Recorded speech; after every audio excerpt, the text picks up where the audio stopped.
Like Elena introduced me, my name is Jaki Negreros. I grew up in Houston, Texas with my family. We moved there around 1995.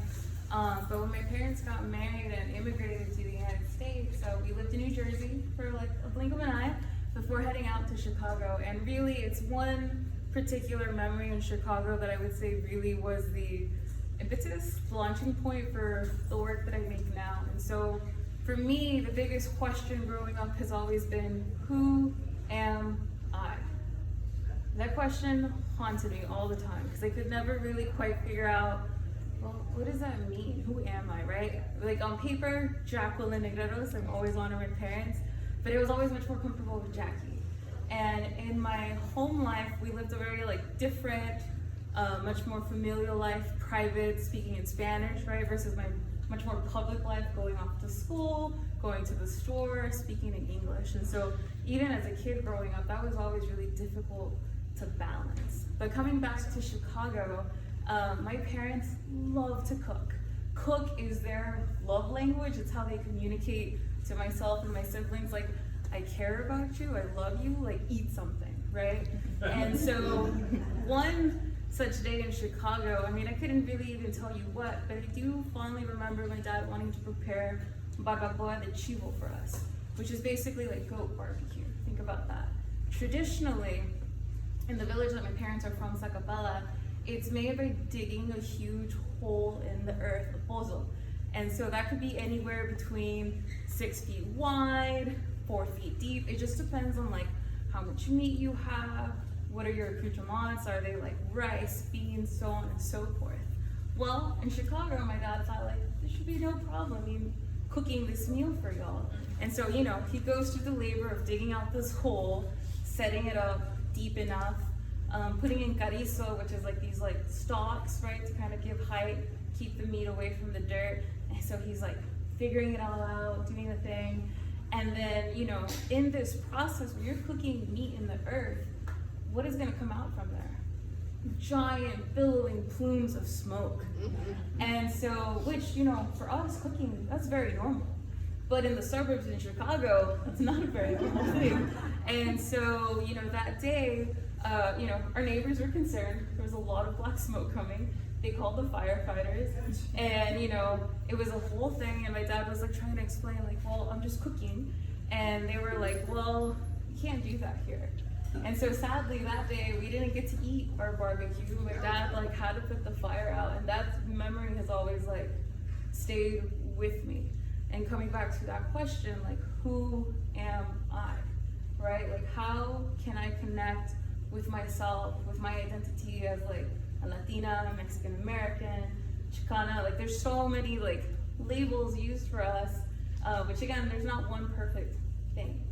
But for me, food has always been my way to like connect to my culture, to my heritage.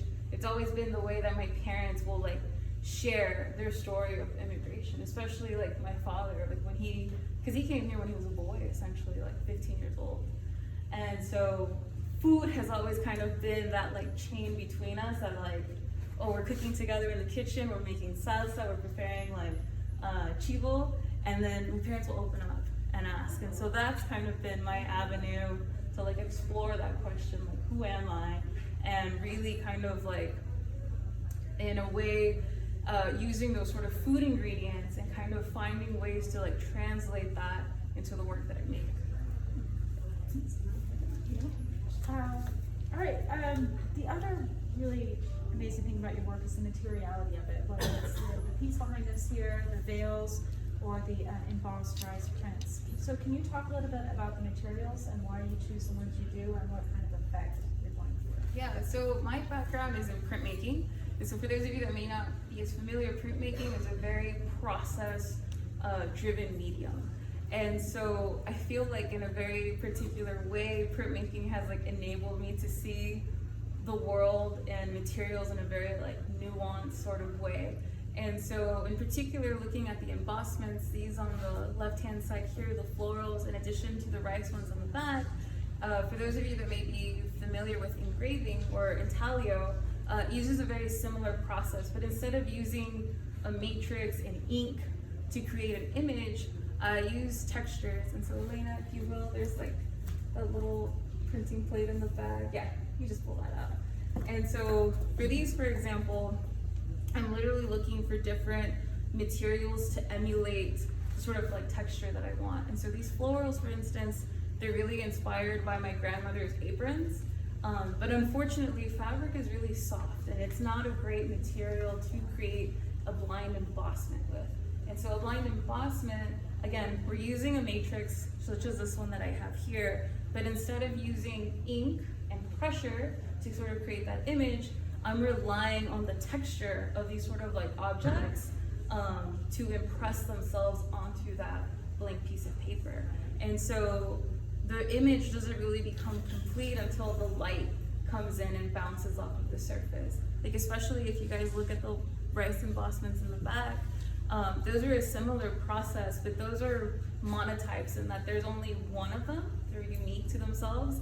And it was kind of like a shot in the dark the first couple of times, like learning how to do this. Cause like before coming to grad school, before moving to South Texas, like I had never even dreamed of doing an embossment. Like I thought of printmaking in a very like traditional manner, like screen printing, lithography, relief, so on and so forth. But with that one day it was like, well, what would happen if I took the rice and used that as like a drawing material to sort of create my image? And so through a lot of like trial and error, if you will, almost like cooking a dish, you know, like trying to figure out like the right seasoning. It would be like trying to figure out like, okay, how much pressure do I need? What shape of rice should I use? And so like, for example, my favorite rice to sort of use to create these embossments with is sushi green rice, because it's a smaller grain, it's much more round, and it's less piercing through the paper, whereas jasmine rice, it's a lot longer, sharper, it's a different like shape, which I mean, it has its own merits too, but I really love like the roundness of like the sushi rice, excuse me. And so texture is mainly one of those things that I'm looking for. Even like looking at these wahe veils, like this is usually like discarded. Like my family, we use this to make salsa verde, and we will meticulously like peel the pods and just use the seeds that are inside. And I mean, even if you look at them, you can see the indentations. Like some of them might have 10, 12, so on and so forth. But the husk, it's always like discarded and thrown away. But there was one day that I was just kind of like watching my mom in the kitchen, because when she's cooking, like where my family comes from, like use everything, nothing goes to waste. And so, you know, just one day like observing her and watching her, and I was like, well, why don't we use these for like anything? And she's like, well, it's not edible, like why do you want to eat this like thing? And like that day that I had been watching her cook, she was actually preparing the dish that I described to y'all earlier, the barbacoa de chivo. And she had this like fascia up, which is like this sort of like layer of fat that's usually around the abdomen of the goat. And she was like holding it up, and it just like, of course, as an artist, right, you always see the beauty in everything. And so she's holding up this like layer of fat, and I'm just like, wow, the light shining through that is so beautiful. And so I grabbed these same seed pods and put them up, and I was like, oh, I wonder how I can like capitalize on that. And so what you see here, these are all seed pods gathered between November and February. So almost a course of like 4 or 5 months. And at first it was just me, because I noticed in Corpus that these trees grow wildly here. When I was a kid in Houston, we had to go to one specific market off of Airline by the farmer's market to be able to buy these wahes to like eat the salsa, right? It was a very special thing. But then when I moved here to Corpus, here in South Texas, and there was one day I was just walking and I was like, wait, is that a wahe tree? There's another one here. They're everywhere. And so this tree actually is considered to be an invasive plant species just because of how quickly it reproduces. But of course, it depends on who you ask. Like some people think of it as like something that's very beneficial to the environment. It's being used to like make paper products and things of that nature. And for others, it's like, no, I can't cut it down quickly enough. So again, it just kind of always depends. But for me, like texture is like the first thing that I'm always like looking for. And once I kind of find that texture, it's like, how can I recreate it? And to be honest with you guys, like I spent months trying to recreate these. Like I tried casting them in metal and wax and resin. At one point, I even considered like making prints of them, and then it dawned on me one day, like the material itself is beautiful as it is. Like, why am I trying to recreate something that nature already did so well? Can you talk more about the piece behind you? Yes. So again, coming back to that question, like, who am I? So la pancita is a dish that's kind of within that family of barbacoa de chivo. And so this one in particular uses a goat's stomach, the blood of the goat, as well as the intestines, the offals, if you will, in addition to a combination of spices, thyme, oregano, bay leaves, as well as like cilantro and onions, like sort of make up this dish, right? But you know, whenever you're in the kitchen and you get to see how things are being made, sometimes they're not as appetizing, right? And especially like as a kid, my dad was always like being like, hey, I'll give you $20 if you just take one bite of this. And I was always like, no, I always refused, because I just thought it was weird, it was different. Like none of my friends like ate anything like this, right? And so to me, it was always like, I'm not sure. And this piece for me kind of represents that like internal struggle of trying to like accept myself like as I am, like, and not trying to force myself to fit into a mold or what I perceive like other people want me to be. And so my mom, when she's preparing this dish, like I wish like I had video of her doing it. Like it's just such a loving process, and it's not a beautiful process, you know, having to take these thin sticks, turn the intestines inside out and clean them out thoroughly, you know. But she does it with so much patience, with so much love. Like and she's done it the same way. Like I'm almost 32 now, and she's almost done it the same way every year since like she's left her homeland. And so part of me kind of like figuring out who I am, right? Like the sort of like, not to get too no, I'll cut it behind the scenes. But like all these sort of like black foam bits that are kind of all twisted and knotted kind of represent all those like negative emotions that I had about myself, about my identity. Like never quite figuring it out. And everything that you see that's kind of like flesh tone or pink, lighter in color, it's kind of like my mom's hand in it, like trying to be like, no, that's not who you are. You're not this like twisted thing, like come back. And so it's kind of, for me, represents those sort of like matriarchal bonds that, like, you know, just as I'm connected to my mother, she's connected to her homeland through this like ritualistic preparation of this meal. And so it's kind of an homage to her, a self-portrait in a way. And it's always constantly changing. Like I never start off my pieces with a sketch. Like I might draw something, but for me, like a lot of my work is dependent on my like physical response to it. And so like this guy you see here, like the first piece, if you will, is this little section here that started during the pandemic. Like when I wasn't able to be in my studio anymore and I was confined at home, sewing kind of became the process of like repairing myself emotionally, if you will, to kind of like, again, answer that question, like, who am I? And so the parts that are like much more knotted, those were much more like negative emotions, harder days, versus the parts that are much more open. It's like, again, I was more open during those days and like much more relaxed. Yeah. Oh, and then I guess one more fun factoid. All of the t-shirts that are in here, they actually also came from my siblings and my cousins. So like my family is also like very intimately like part of this piece, as well as like our local community here in Corpus Christi. I spent a long time going through the Goodwill bins, finding fabric and leggings and hosiery to like put this piece together. Yeah. Does anyone have questions for Jackie about the pieces? On that one, did you dye part of it then? I did actually, and so I spent a lot of time, it's kind of like inside in here, but anything that you see that's like this sort of grayish color right here, those are the pieces that I tried to dye to kind of like unify them a little bit more, because of course, right, a lot of these fabrics came from different places, very disparate, and so trying to bring them together through the act of like dyeing the fabrics. Yes? You mentioned a lot about sort of memory and food and identity and sort of all those sort of factors. I'm sort of just trying to think how to best phrase this question, but just sort of interested in that element that you're making things with food items, but they lack smell. And if that's something that you think about, or sort of because you're focusing purely on visual, or again, sort of just the different sensory, if you're trying to like specifically focus on one part of it, or No, that's a great question. So smell is like a really big part of it.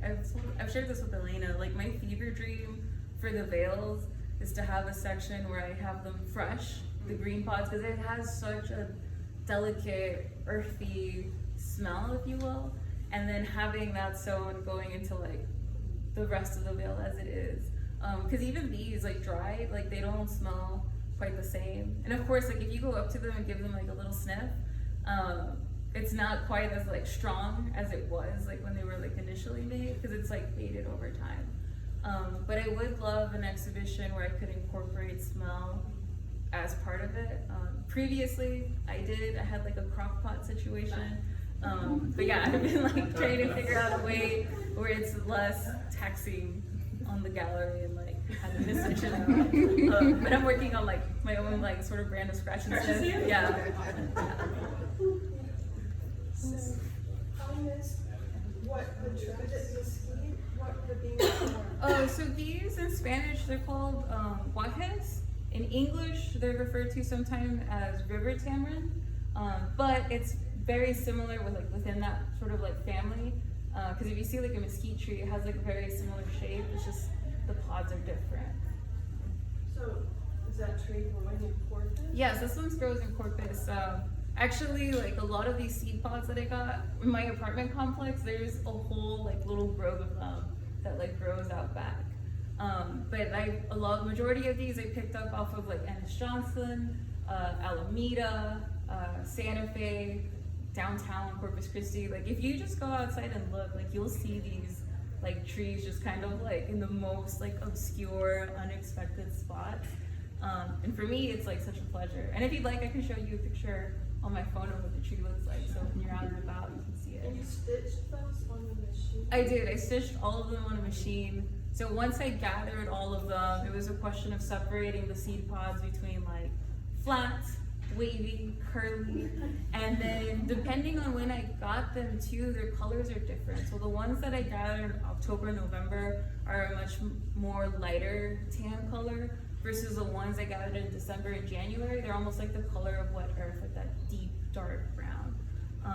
And again, there's just like so much variety within that, because even within the guajes, like there's one that's green, but there's also a red variety, which I've seen less of here in Corpus.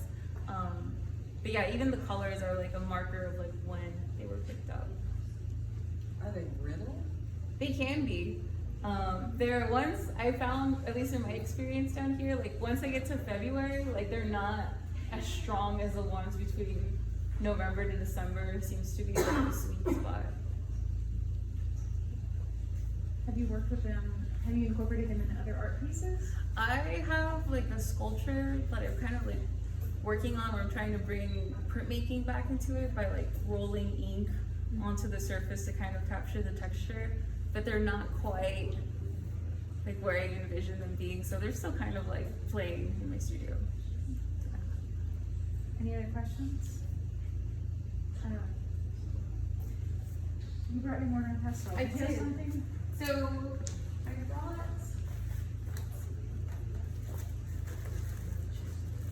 So this is a mortar and pestle that I actually use to create these pieces over here. And so, especially if you guys look at the one with the molcajete, the mortar and pestle, you'll notice like there's actually different size, shapes of grain, and it's because I started to like break apart the rice actually in the mortar and pestle and separating them out between like fine, medium, whole, and especially in the one of La Olla, the pot, there's little parts of like the rice where you see it's almost like sprinkles, and it's all because like I crushed them. And so yeah, I brought my mortar and pestle too, just to like kind of share that as part of my artistic making process. You touched on everything but these. Yeah, so those are a newer body of work. They're prints of pozole. And so pozole, for those of you that may not be as familiar, it's a hominy-based soup. Traditionally, in my family at least, we use pork as a sort of base of the soup. But of course, if you go to different parts of Mexico, for every state, like everybody has their own pozole. And if you go into like each like village, everybody has their own version. And so growing up, the one on the left, the golden one, is kind of more the style that my mom would make, which really is like a plain one, so that you could sauce it up and make it green or red on your own. But then kind of growing up in Houston, at least in my neighborhood, I found the red pozole to be the most popular. And then finally, when I got to South Texas, I found here like people really love green pozole.